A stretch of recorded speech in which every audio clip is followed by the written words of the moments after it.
Hello and welcome back to our podcast. I am so excited about today's session. We have Ananda Marali, who is a Tantra and yoga teacher that is going to be sharing with us all about Tantra. Now, this is something that is super fascinating to me because it's something that I don't really know much about.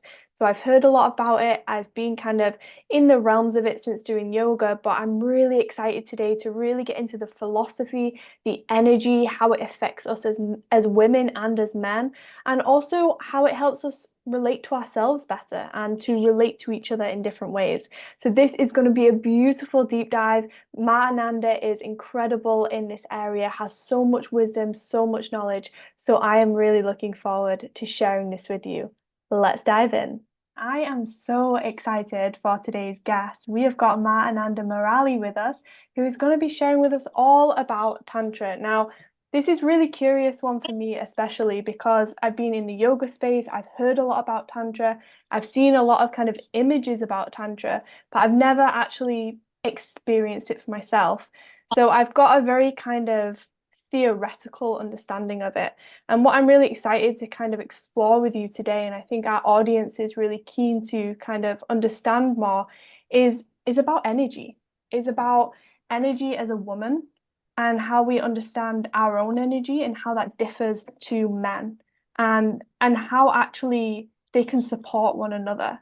So I think to kind of start us off, I think first of all, it would be great to kind of hear from you your understanding of Tantra, what Tantra means to you, and how it links to energy. So first of all, welcome to Mhm. the show, and I would love to open it up to your expertise. Thank you so much for having me here, Molly. I'm very, very excited and pleased. Um, I keep witnessing that Tantra becomes more and more popular, becomes the new yoga, if you like, right? Mhm. About 10, 15 years ago, people were discovering in masses of it what yoga is all about. And in fact, that's where my path started with yoga. I became a yoga instructor, Vinyasa Flow Yoga, in 2018.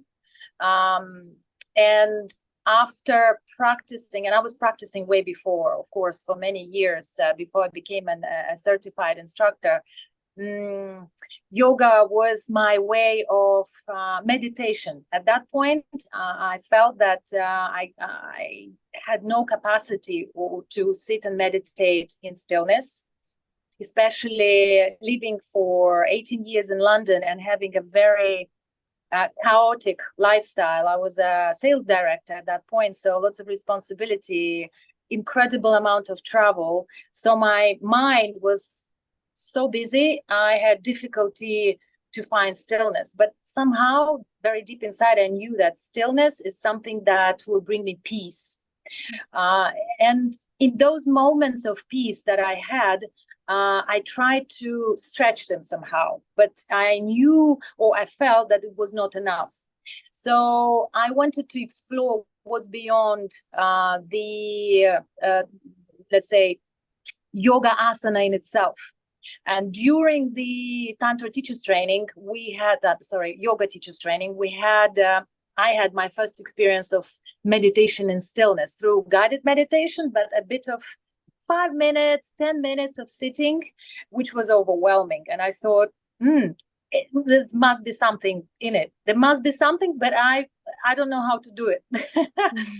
So slowly and surely, I started to read books about Tantra. And in 2019, I realized that it's time for me to stop doing the work that I was doing in sales, and I wanted to take time off and go experience more of a spiritual journey. And so I moved to Bali, and that's where I got acquainted with so many Tantra teachers, and I'm so blessed to continue this journey. For me, yoga asana, and for anyone who is already experiencing that, is a great doorway to Tantra. But to be honest with you, I think to simplify, we are all tantric by birth. And the reason being why, because as one of the masters that I follow, beloved Osho, says, spiritual experience is something that cannot be explained through words. When you experience something that you cannot express through words, it means that you are experiencing the connection with the divine. And this is exactly what we are seeking from birth. The moment we are opening our eyes and taking the first breath, consciously or unconsciously, we seeking this connection back to the source where we came from. And as you mentioned already, it's all about the energy. Surely we all will agree that the body is only becoming alive when it's infused with the soul or the source of energy in itself, right? Once the energy is gone, we're dead and the body is not moving. It's very difficult to touch this kind of essence, right? It's very difficult to prove. In other words, we cannot see it, right? Energy is something we cannot see, but we can experience. And so I guess Tantra, in this sense, helps to connect the body with soul and with the mind. Is these three things, when they come together, we experience the connection with the divine, we experience Tantra. There are many ways they describe Tantra in modern society, and more often so, when people say Tantra, people think sex. And so for me, I would say the key idea or the objective of this conversation today is threefold, I would say. First of all, is to bring clarity that Tantra is not just about sex. Secondly, is to bring a bit more understanding of how Tantra can, or how someone who is listening to this live recording can help to improve the current state of life in any shape or form. It doesn't matter what one is seeking, but all I'm seeking for is improvement. And thirdly, is about key, absolutely key, that Tantra is not about talking about Tantra. Tantra is all about doing it. It has to be experiential. So I had a conversation a few days ago with someone who said to me, I am not ready for Tantra because somehow I believe that Tantra has to do with changing my belief system through the religious aspects. So I would like to be very clear that Tantra has nothing to do with religion. Tantra originated many centuries ago on the coast of India, China, and Tibet. It has had a heavy influence of all three. So there are elements of religious deities in the teachings of Tantra. However, Tantra is not about the religion. Tantra is a life path to expand the consciousness. And that's what it's all about. It's not, if we speak about, or if we mean or talk about spirituality, it doesn't necessarily have to be religious. Would you agree? Mm-hmm. Mm-hmm. So Tantra is not religious at all. In Tantra, in many private teachings that I do, private sessions and group sessions, I have people of all religions joining our community. We never ever clash because we never talk about religion. We talk about spirituality. And that's a very important point. From Sanskrit, Tantra is translated as weaving together. So when we weave together two opposite polarities, that's when we internally start to open our consciousness to transformation. And that's when Tantra happens. There is another way to describe Tantra, and I think it's very important. That's where we touch upon sexuality and sex. is in Tantra, we connect the physical aspect with its most powerful sexual energy with love and meditation. In other words, we're working with the three elements of human being: sex, love, and spirit. So if any of those elements is missing, it is not Tantra. And in today's reality, Tantra is being misused for some sexual experiments or some workshops that touch upon sex a lot, where the element of meditation is missing. Whilst a lot of these workshops can be very beneficial for modern society, because sexuality has been suppressed for so many years, I strongly believe that if meditation is not present, we cannot call it Tantra. But those workshops still can be very, very beneficial, like I said. So if my strongest advice for someone who is curious about Tantra and looking at certain programs out there online or face-to-face or some workshops out there, if you see in description a lot to do with sexuality and some practices of body touch, massage, and there is no element of meditation and love present, then there is no Tantra. However, you can connect and participate if it feels right for you. But being very, very aware that this is not a tantric experience. Tantra can be experienced in everyday life, in anything that you bring awareness to. So when I say meditation, I say awareness. Meditation doesn't necessarily have to be something like I described in the beginning. You have to close your eyes and stop your thinking. That's what people think the most. Okay, how do I stop my mind? This is meditation. Not at all.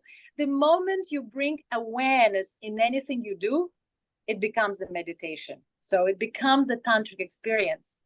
So that's why when I say we are really tantric creatures, human beings, I mean that even in being small, I remember my first childhood tantric experience when I was laying down on the grass in the field with my twin sister. We would look at the sky and we see the clouds passing by.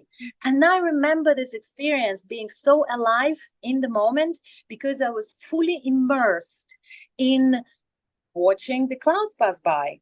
I remember the smell of the grass. I remember the day was sunny. I remember how uncomfortable it was laying on that grass. I remember, and that's full on Tantra. So it is as simple as that. There is another way to explain what Tantra is. And like I said, it's about the work of polarities, and it's about masculine and feminine polarity, right? So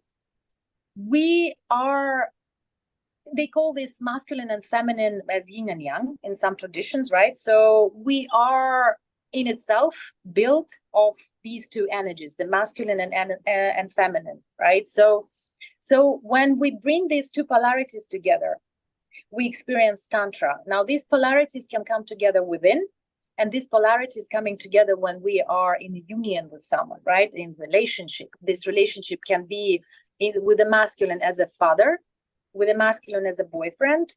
In any shape or form, it has to be the opposite polarity. And then we experience in Tantra. Now, the path of those two polarities is very different. And that's why we have the masculine and feminine body. So I can tap more into this, but I guess the key in this union is that we bring together the key elements of feminine energy, of feminine polarity, bringing love and devotion. And masculine path is all about witnessing and meditation. They are very, very different. So if let's say I am witnessing the connection within of love and witnessing, this is very tantric experience. And in the same way, when I'm with my partner, when the partner is experiencing or holding this pillar of light, as we call Shiva energy, for me, I experience love and I share that with him, we are already connecting as a tantric couple. I hope it makes sense. Wow. Wow. Thank you so much. There's so much in there. I'm making so many notes right now. I don't know which tangent to go off, but just off of that one. So then I have a question in regards to that. You talk about, and I think this is a really clear distinction, and it's really kind of crystallized it a bit more for me in terms of like the three elements that need to be involved for it to be tantra. And I think that I've seen so many of those posters, I've seen so many of those workshops that lack that meditation aspect particularly, and that explanation for me just like kind of crystallized it. So what I'm curious is in what you've just said there, in kind of the female, the feminine energy witnessing, and the man being in the Shiva energy. Then, so does it take? Do men and women experience tantra differently? Is the energy different for a masculine energy and a feminine energy? Is she in love and he's in sex, or do they have to both be in love, both be in sex, both be in meditation for the connection to happen? It's a very good question. So my advice and invitation would be to start practicing Tantra as a single person and exploring as a single person before you jump into exploring anything to do with the couples, let's say. But to answer your question, is there a difference? There is a difference. And to explain that in more details, I'd have to touch upon the chakra system, because we're working with energy in Tantra. And as beloved Osho says, Tantra is to do with connecting sexuality with spirituality through the center of love, right? Like I said before. So sexual aspect is the key aspect of all beginnings. That's where the life comes from. But if we don't connect that to spiritual aspect, we almost missing the whole point of Tantra. Now, the reason we're dealing with the energy in itself is because when the body is infused with energy, as you know, the chakras in itself, usually we mostly focusing on the 7 key chakras because they are most powerful and prominent sources of energy. So for someone who is not familiar with what chakra is, in a very, I'm sure you know because you're a yoga teacher, right? Mm-hmm. Yeah. But for some people in your audience, perhaps, people hear a lot about chakras, but not always aware. What is chakra? So chakras are energy centers in our body that transmit the energy of the divine source through the physical aspect of the body. In other words, from Sanskrit, we translate it as a spinning wheel of light, wheel of light, right? And it's spinning this way in the specific centers of our body, more placed towards the spine of the body.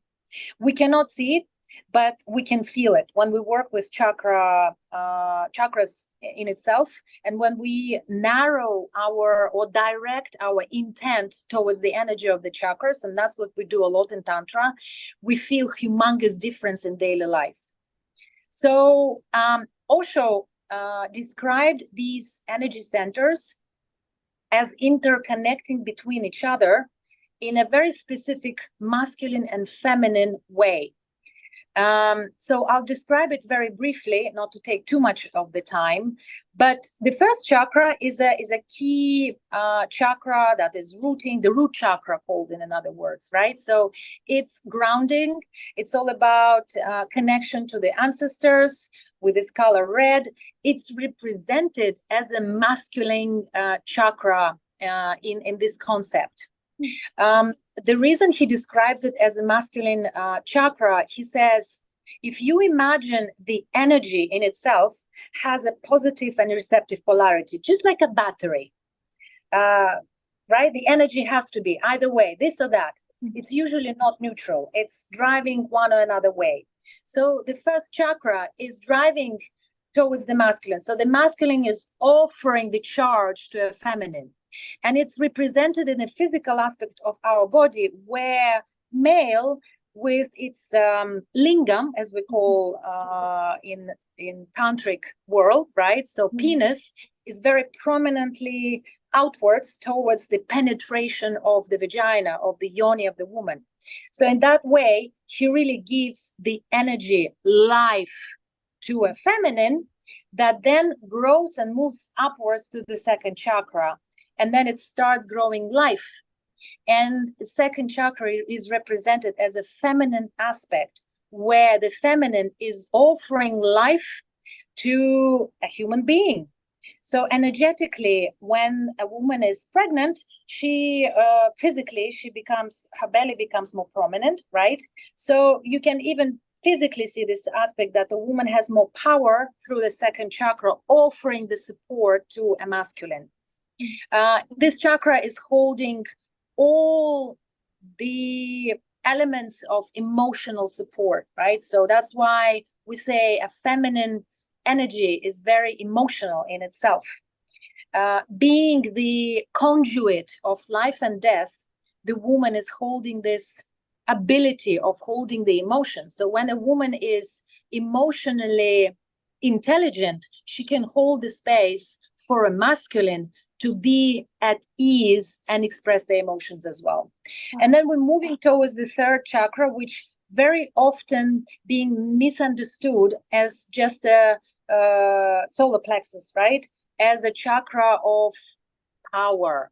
It's a masculine. Yes, so we're moving from the first to the third, being again a masculine positive pole that gives power to the feminine. We're receiving from a masculine. However, the man can only be so powerful when he's fully vulnerable at the same time.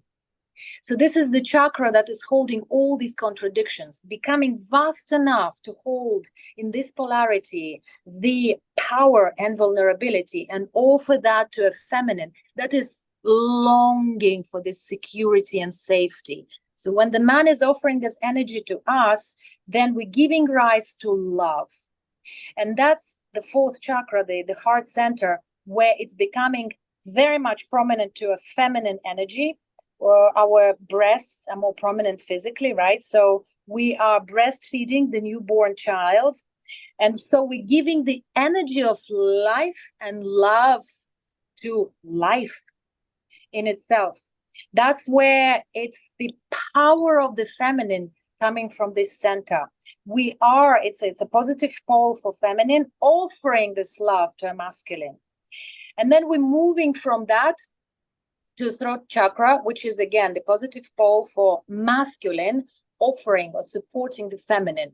This is the chakra which already, as you know, anything beyond the heart chakra is beyond polarity, but we're still focusing somewhat on a pole of a masculine, where the masculine has a direct connection to the divine, co-creating with God, co-creating with the divine. You can call it a divine, a source. So this is a chakra of really speaking your truth and knowing what you want. So, and that's where the masculine is more verbal. The masculine is more from their head as well, co-creating and connecting with the divine. And then we're moving again to a feminine chakra, as we call it. So it's a positive pole for women, the third eye center, the clairvoyance, the healer, the wisdom carrier, the witch. She knows what he does not understand. But why does she know? Because she is taking it from here up here. And then we're moving up to the crown, and the crown is the chakra that connects the both. It's beyond the polarities in itself. So in a nutshell, the way Osho describes this connection, and to answer your question, is when these chakras intervene or weave together, what Tantra is all about, then Tantra happens. And that's exactly how we can support each other, being with masculine and feminine connection and the presence when we connect with our partner, with the father, with any masculine representative. As being a woman, I am a carrier of the powerful energy of the second chakra, which is all about emotions, all about life and death, love, and really clairvoyance. So when I'm very aware that masculine needs more support in these spheres of life, if you like, I can support them there, then I will receive back incredible support from a masculine that I need from them. So the masculine, the sexuality, life, groundedness, that's when I feel at home. I feel like I'm standing on both feet because he gives me protection. That's the sexuality and protection. It comes from that first chakra, standing rooted. And when he is fully aware of his potential and sexuality, that I allow him to blossom, he will give that support to me. And then through the third chakra, he gives me this energy of power. He gives me this awareness of ability to welcome the vulnerability. Again, through the throat chakra, he offers me the support to speak my truth because I know I'm supported by this masculine. And so we connect, we intervene, we really feel much stronger together. There is a concept out there of looking for the one, looking for soulmate. So Osho also describes this phenomenon as when we really work with our chakra system, especially in a couple, then we can really make that happen. Not seek for that as a concept of a miracle, but really see how these chakra systems start plugging into each other.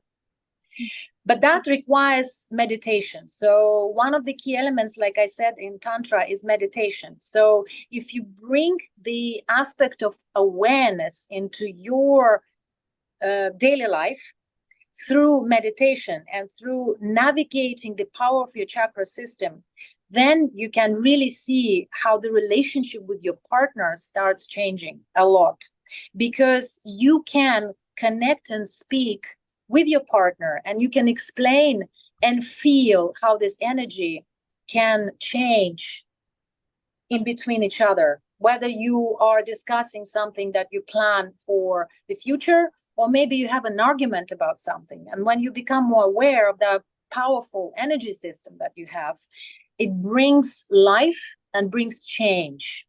So I hope it helps. Yeah, I mean, oh my God, so incredible. And something that I really loved that you talked about that I'd not really realized before was like how we can see it physically. And I think this really helps, especially for people that maybe aren't as connected spiritually, as you touched upon earlier. If you don't experience these things, then it can be very difficult to understand because there's no words for the experiential of it. So Yeah. when you talk about like the penis and the growing of the baby and the breast, and like I was thinking like the Adam's apple, even like how it's more prominent, and it's like, oh, like you can actually see it manifesting in the physical, and then it's like it makes it like kind of comes into like the physical a little bit, you know, it's like the closest you can get to seeing it in the physical, which I think is really beautiful. And then when you expressed about how as women it's to be able to hold the emotion and to give space to our partner, that's such a practical piece of knowledge, to if we see our partner is in his vulnerability, not to shame him or condemn him for that.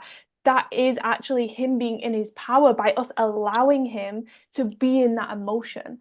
And I think Mm-hmm. these things that you're sharing, it's like you don't have to be completely into spirituality or complete, like you say, because we're living and breathing tantra, and this is what I'm starting to gain from what you're saying. I guess a question that I have, that some listeners might be questioning is, well, do I need an opposite to be able to have that activated in me? Because what you said, which was quite interesting, was you would recommend people to experience tantra for themselves first. So for me as a woman in my feminine, why couldn't I just say I'm just gonna connect to my roots chakra and like my throat chakra, and I'm gonna, just I don't need a man and I can just do it on my own. And am I denying myself by saying that, or is it just as powerful to be able to connect to it within myself? I can speak through my personal experience. And once you start practicing meditation and witnessing, because essentially what Tantra is a set of recipes, if you like. So everything I described about the connection of the polarities, the expansion of the consciousness, the transformation that we seek since we are born, right? So the fulfillment, the inner yearning of connection with the divine, it all has to have some kind of what's next, right? What do we do, or how do we achieve it? And so Tantra is offering the ways of meditation to achieve it. And or as I call recipes, if you like, right? So there are specific meditations to practice more, let's say, energy flow in your first chakra. There are meditations for second, third, etc., etc. There are meditations for all sorts of aspects of life, if you like. And there is an ancient scripture that the entire Tantra is based upon. It's called Vigyan Bhairav Tantra. This scripture is over 5,000 years old. And this scripture is written in the way of a conversation between the god Shiva and his consort, Parvati. In this scripture, they are literally having a conversation where she is asking him all sorts of questions about all aspects of life. And he is answering to her each time with a specific type of instruction that is a meditation. And this about sums up what Tantra is all about, that out of 112 meditations that are described in this sacred book, we have only 4 or 5, I believe, dedicated to sex. So she's asking him questions about everything. How do I sleep better? How do I digest or eat better? How do I become a better woman? It's all sorts of questions there. So when we speak about Tantra, we speak about application of meditation to anything you like. So to answer your question, I would say, do you have to deny that you would like to connect with a masculine, or does it have to be a necessity? Not at all. I would say, listen to what your inner yearning is all about. Where would you like to start? There is a Ukrainian enlightened master, Yuri Minichin. I really like his teachings, and I really learned a lot from him. He's saying a wonderful thing, that you should go where your wants are taking you, because what you really want is coming from your inner child, is really coming from the essence of your soul. So when you ask yourself, do I want or do I have to? The moment the have to comes along, it's a conditioning. The conditioning of the society usually is driven by I want, by I have to, or I must. So if you learn in your life to listen more to what I want and see how you fulfill this want in the best way that gives transformation and through awareness, I believe this is the best way to really enjoy life, to have a joyful life. Because if you look at life on a bigger perspective, what is it for? What are we chasing, really? Are we chasing a big bank account? Are we chasing huge house? Are we chasing any material possessions? The conditioning says, yes, we have to have a better job. We have to have a bigger house. We have to have a newer car. We have to change our iPhone every year, etc., etc. Right? It always has to be something material to prove that we are better at something. However, none of this can be taken to the grave, if you like. When the moment of time happens to summarize everything, all we can summarize with is the experience. So if your inner yearning is asking for the experience to be, who am I as a feminine today, and you would like to really experience that from within, taking first few steps as a solo individual, I applaud you for that. And I highly encourage you to start from any type of meditation. Or, they say when the student is ready, the teacher appears, right? So the first thing you need really is this inner, let's say, intention and agreement that I'm ready, I'm going to do this and that. And then the ball starts rolling. But whether your journey is going to begin, like for you and Matthew, for example, potentially starting meditating together as a couple, or for someone who is single today, it's equally incredibly beneficial. Because again, I'm hearing from some people that would like to come to some of my retreats saying, oh, but I don't have a couple. I cannot start practicing Tantra. So I started practicing Tantra being very, very deeply single. And oh boy, I enjoyed it so much. And I still enjoy my personal practice, because you can only be happy when you know what happiness means to you.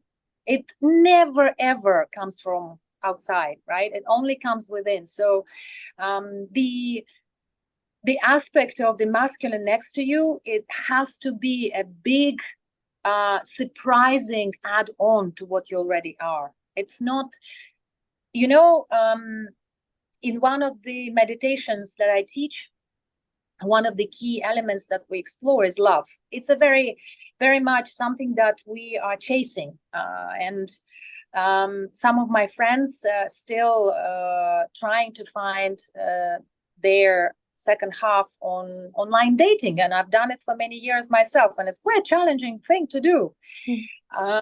So very commonly, and I used to be the same way as well, I keep hearing, I want a partner because I don't feel happy.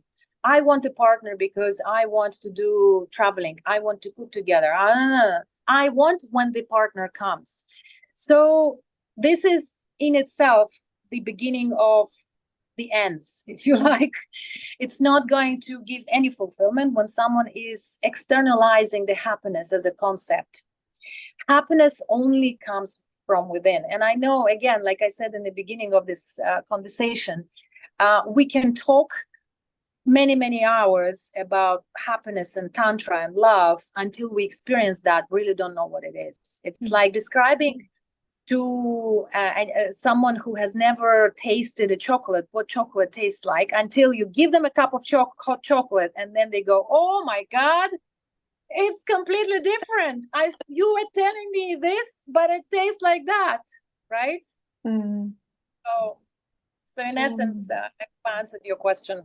Yeah, this is so fascinating, and something I'm really picking up on that is it feels kind of like new information for me, is the importance of A, meditation, and B, how sacred this all is. And I knew of the tradition, I knew that it went back a long way, but from what I'm hearing is that the sexual aspect of it was actually quite small. And I think this is what we touched upon at the beginning, and maybe where some misconceptions have come in. And especially for me, and living in Bali for so long and seeing so much about Tantra and seeing the images that people were showing, and me being quite a bit more kind of private in my kind of my sexual life and in my relationships. For me, I was like, oh my God, like, is this just like an orgy? Like, it just kind of looks like a lot of people touching each other, and I don't feel comfortable with that. And from what I'm hearing is that that's not actually Tantra, and that's not the essence of where Tantra comes from, which is really fascinating, because it feels like yeah, like an exposure in a way of what it really is. Yes. Coming back to the 7 chakras and the energy system that we work with, and driving the energy of sexuality, the sexual energy, the energy of all beginnings, that's where everything started from. We are driving it upwards. This is the tantric. So we're really looking at vertical way of navigating the energy. So if we really look at the aspect of Tantra equals spirituality, tantra equals transformation, then sexual energy is being equal part on all parts of the rest of the chakras. So it's 1/7, if you like. If you want to be more mathematical about it, right? So that's how I see it. So in some meditations, it's more prominent because we work with the first chakra. In some meditations, it is less prominent. A lot of meditations in Osho world, for example, include very strong physical aspect of sexual energy, because if we don't start the engine, the car is not going to go. As simple as that. So you're not going to move your space or your place, physical body, where the first chakra is based at the root, at the perineum, right? Is between your sexual organs. Physically, that chakra is there. So you need to move your hips. You need to open up energy flow there. Physically, you have to feel awaken in your hip area. And then you start feeling the energy. Whoa, I'm alive. Then you're moving it upwards. But if you are in some sort of workshop that a human, especially, is more obvious for men because the lingam start to be erected, right? So all of a sudden, this energy gets stuck there, and driven by the conditioning of the learning or having the first imprint of sexuality taken from porn, unfortunately, that's where it's coming from, then a male, usually wants to release this energy somewhere instead of driving it upwards, because let's face it, no one is teaching sexuality at school. No one is really explaining how it works. So unfortunately, the conditioning or the imprint, the connection of neurons in our head that we experience for the first time when we experience sex or sexual touch or sexuality is coming from porn, or it's coming from someone who saw porn, or it's coming from someone who described who saw porn, basically. But most of the time, unfortunately, it's still porn. And porn is all artificial. It's all only driven by the visuals that are coming from the analytical or something that you can understand by your mind. Once it's connected just with the mindset, it's losing its whole aspect of divinity. It's losing the whole aspect of the meditation. Like I said, the spiritual aspect of human being can only be experienced when you cannot describe it through words. And the sexual aspect that is being described to human being today is in porn is only driven by thought, literally nothing else. So can you see how big is the gap here? There's like nothing even close to tantric experience.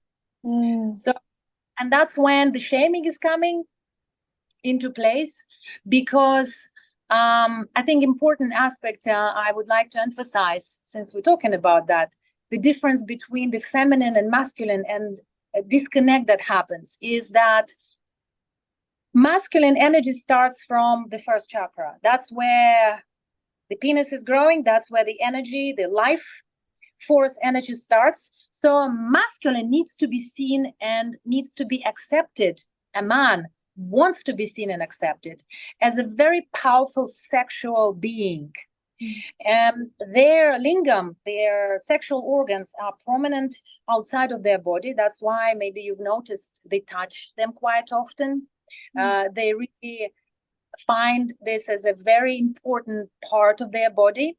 But because the conditioning of the society is shaming some parts of the body, since we are becoming grown-ups, they feel suppressing their sexual energy a lot because it's not okay, because maybe when they're younger, they start, let's say, masturbating at some point, and it's a natural physical thing. They get their moms or someone who notices them to ask them to stop, and it becomes a very big shaming thing. So masculine is longing for being seen through really accepting that they are very sexual, where the energy starts from the first chakra. Mm. And that's why when a man is touching a feminine, I'm sure you experience that many times, somehow he wants to touch your yoni immediately. Mm. He's touching, and the feminine is completely opposite. We don't want to be touched there. Don't touch it. I want to feel first. I want to feel the opening in my heart. I want to really experience love and emotions first. That's where these interconnection of chakras coming into place, right? The second chakra of the feminine with emotional flow, and the heart chakra. I want my heart chakra to open. So in other words, masculine wants to be seen and accepted physically through acceptance of the fact that they're sexual, and that they have the right to be seen in their strong power of sexuality, where feminine really needs to be seen and accepted that love and sexuality for us starts from the heart, starts from the emotional flow. And so when two people, the man and a woman, allow in agreement themselves this natural flow of that, I as a feminine need a bit more time before I get touched physically in my yoni, to emotional release or acceptance, seen as emotional being through my heart and lower belly, the man needs to be seen as a sexual being. So there are quite a few tantric meditations and practices where a feminine is worshiping the masculine parts of the body.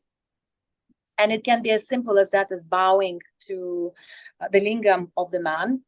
And I teach certain meditations in my tantra workshops where a man doesn't, or both, they don't have to be naked, but the mere presence of one bowing to the other is opening an incredible flow of new energy, where one is seeing another as a divine creature with certain things that are very different. And within that power that we carry within us, when we connect with awareness and gratitude, new beginnings open. It's so fascinating. Thank you so much for sharing. So I'm starting to see the healthy connection between the two, and I can see how they support each other. So I guess that's looking at it like, say all the chakras are open and they're all connecting, and that's it, it is optimal. A few questions in one here, but just staying with the chakras in terms of blockages, and like why does that happen, and how does that affect connection to ourselves and connection with each other? So what happens when certain energy centers, chakras, get blocked within us, and why does that happen? It's a very good question. First and foremost, like my beloved teacher Ananda says, there is no such thing as a blockage, because we are not made of concrete. So we are working with a very subtle thing as an energy flow through a physical body. The chakras can be in stagnation, but they never get blocked.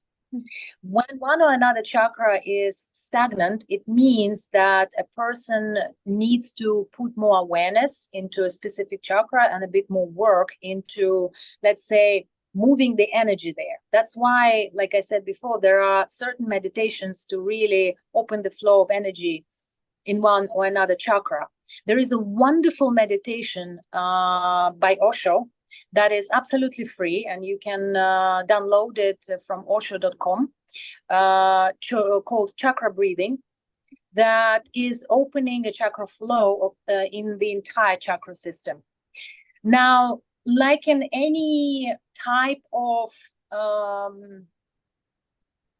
physical engagement, because with chakra system, like I said, we're working with physical and we're working with energy aspect of it, right? So it takes more than one day to feel the difference. So Osho recommends 21 days of experiencing or dedicating your time to practicing any given meditation. I'm sure you've heard of practice called Vipassana. Yeah. So Vipassana is something that is being practiced for 10 days. And Vipassana is also a Tantra meditation. Vipassana comes from Vigyan Bhairav Tantra. Not many people are aware. So Buddha took it from Vigyan Bhairav Tantra, and he perfectioned it to a level that he got enlightened. Let's put it this way. So, in other words, if you take one meditation and you practice it in a certain length of time with full intention, it will transform your life. So what I'm trying to say that you don't have to really now look and experiment for 1,000 meditations. All you need to do is find one practice and really dedicate your time and efforts into one practice and witness how it changed your life. I've done it on a number of occasions with a number of meditations, and I can say that if you really dig deeper into one way, you will get to the water, right? So you will get to that well of wisdom that lays within, and that's what Tantra is all about. There's another meaning of Tantra, is transforming poison into nectar.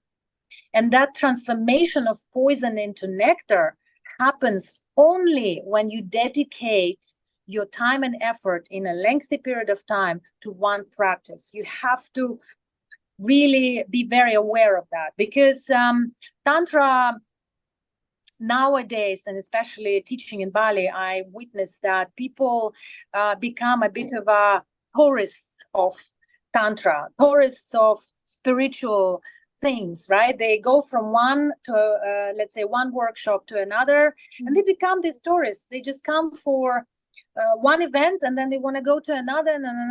Yes, certain transformative processes are happening, but the real integration only happens when you continue doing something for a longer time, because your neuron connections needs to change.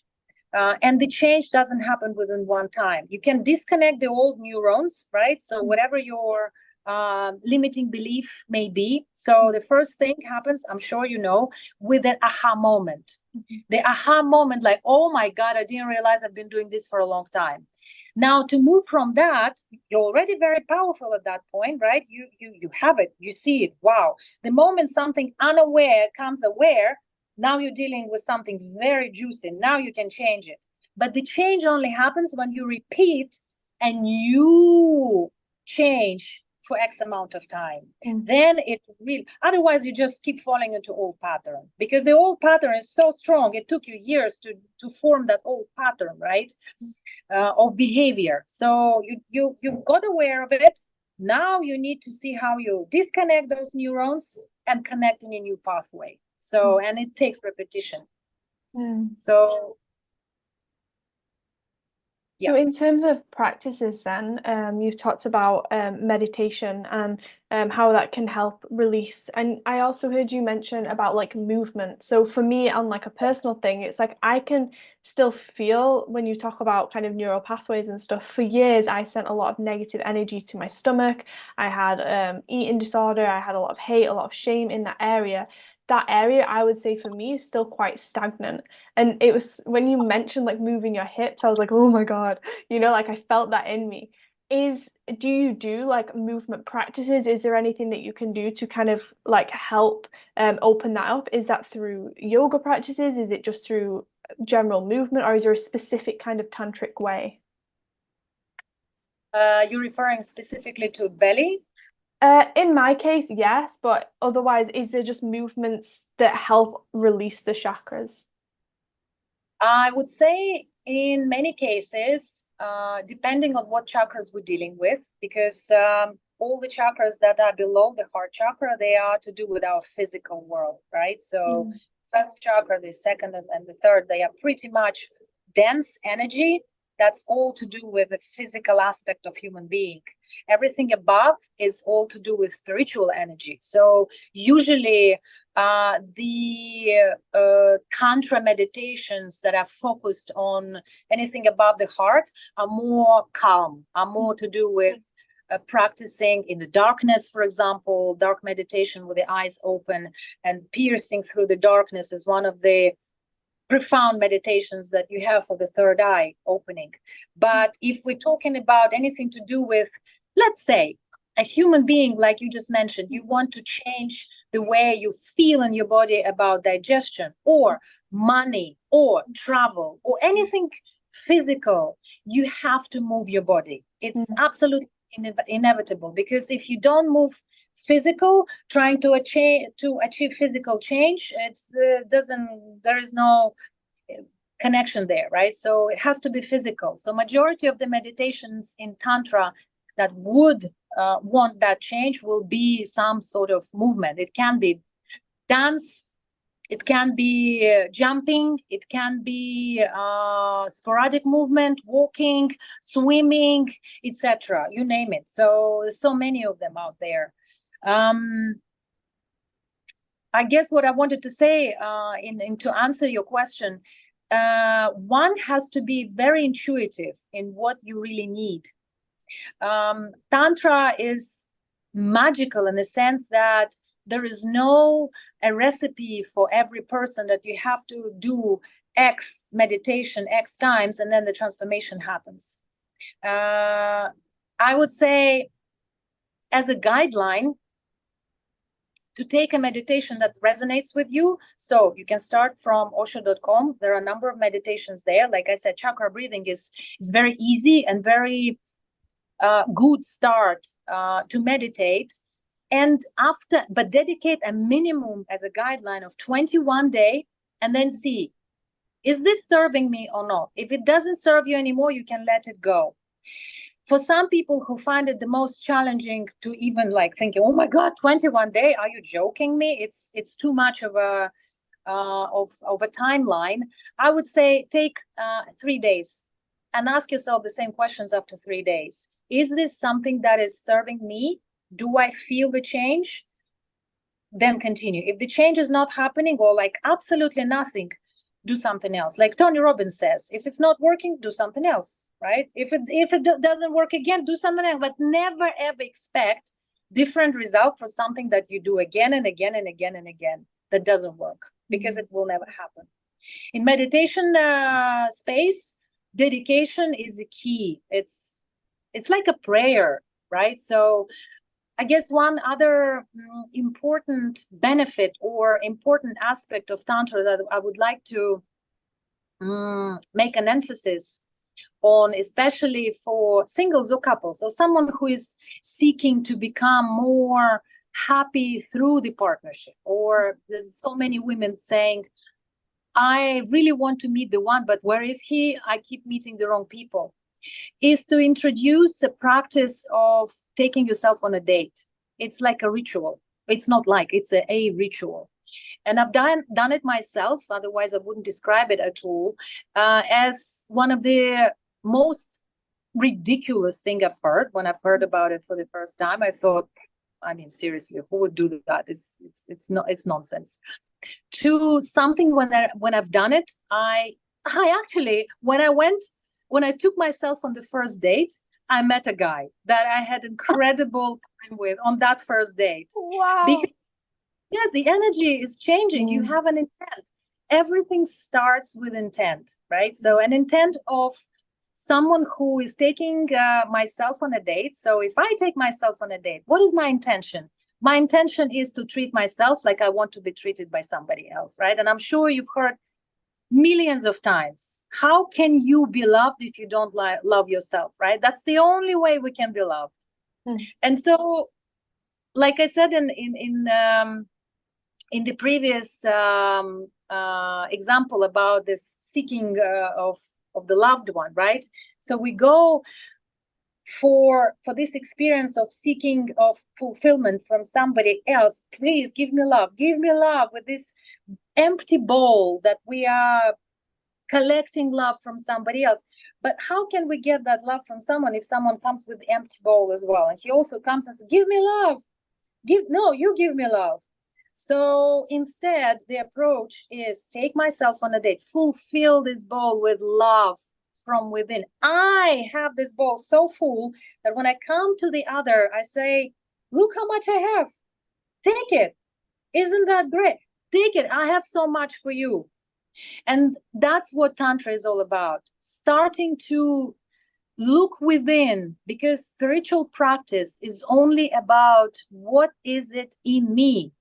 And I can't remember which book it was, but I've read somewhere that the biggest secret that we yet to discover is when we are looking for the divine or looking for the spiritual experience of connecting with the divine, we're looking somewhere externally. Yet the transformation happens when we see that God is within. God wanted to hide himself, and he chosen the most sacred space, the space within. And so this is all about that. Tantra is all about that. I was teaching a workshop on intimacy and fulfillment in Bali last year. And it's again, we were covering so many aspects of intimacy, sexuality, of course. But the key element of intimacy is to start with, into me I see. This is intimacy. Into me I see. I can only open into somebody else's intimate world when I'm brave enough to bring whatever I carry within. But most of the time, I'm so scared to do that because I have no idea what's there. I rather close and not open at all, because God knows what scary things are sitting there. When I really practice meditation, look into myself and make peace with everything in contradiction, right? Because we are all about the contradictions, the good girl and the bad girl. Do I want to accept my good girl only, or sometimes it's okay to be a bad girl? So when I look into this evil that sits within me and I say, it's okay, then I'm super happy to say to the other, I'm open to intimacy. I'm open to have this on the plate, and for you to see into me that I can be evil as well, not just a pretty girl, because otherwise it's so boring. So I have the sparkles behind. That was a moment. That was a moment right there. That was so beautiful. I can totally resonate with that. I remember being so terrified of my internal world and being exposed because I had so much shame internally. And then to be able to have that kind of connection, and the fact that you just said, into me, I see, it's like, wow, that is so powerful and so necessary for that intimacy, right? Because it's like, if you can't look into yourself, how can you possibly let anyone else look in, or how can you go into their world? Yeah, Super, super absolutely. fascinating. Yes. Thank you so much, Maria. I think we have covered so much. And before we wrap up, I just want to kind of see if there's any kind of final words that you want to share with the audience, if there's any kind of key takeaways. You've shared so much with us today, and this is going to be one that I'm going to listen to time and time again, because so many aha moments. So, So many. thank you. Thank you for the space to explore this, and hopefully I can help someone to find the courage to step into the discovery of thyself through tantra and meditation and witnessing and love and physical experience. I'd say, if one piece of advice I could give for someone who doesn't know where to start is to start creating a small rituals for themselves, because ritual is something that with the application of it brings awareness to whatever one is doing. So whether it's something that a couple is doing, let's say if someone is having a crisis in a couple, they don't know where to start.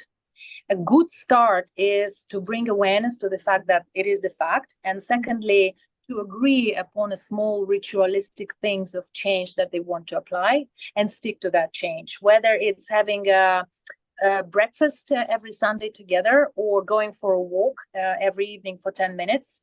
As long as this ritual has beginning and the end, it creates a space of safety for transformation. And through those small rituals, the tantric experience starts to happen. So everybody knows best what's best for us. And like I said, when the student is ready, the teacher will appear. So the workshops will appear, the meditations will appear.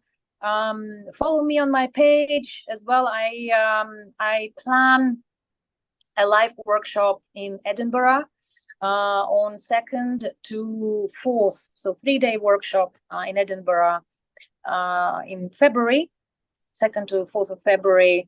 It's going to be my third in Edinburgh. I'm so delighted to be there. Otherwise, I'll be teaching back in Bali, and there's so many things online. Ananda is one of my teachers. It's phenomenal. Her stuff on Instagram is incredible. She has online courses as well, and of course, books of Margot Anand are incredible. I would highly recommend, as well as, of course, Osho. That's the best resource you can have. So if someone is not knowing where to start with Tantra, there's so many meditations there. So that's it from me, and thank you so much for your dedication and time. And if any questions, I would be always happy to answer in text or in person. Amazing. Thank you so much. Thank you so much. And for people to follow you, is it best for them to follow you and like and keep along with your journey on Instagram? And I can attach that to the podcast. Yes, Instagram. I don't publish much as yet, but later this year I will start doing some videos and reels, etc. It takes so much time. I'm studying a lot, and I do lots of life retreats at the moment. That's where my most, and Tantra is all about life things. But later in the year, I will definitely do a lot more online. The small bits, at least for the beginners, so we can get the ball rolling. Absolutely. I'm so excited, and thank you so much for sharing your time, your energy, your wisdom with us all. I have had, like I say, so many aha moments, so many openings, and it's made Tantra for me less scary. It's made it more applicable, more approachable. It's made it much more in my realm of understanding. From before, it felt quite far away. So yeah, for me, it's been really eye-opening, and I know for our listeners, there's so much value in here. So thank you so much. And yeah, I just wish you continued success, continued love and joy in your journeys and adventures. Thank you, Molly.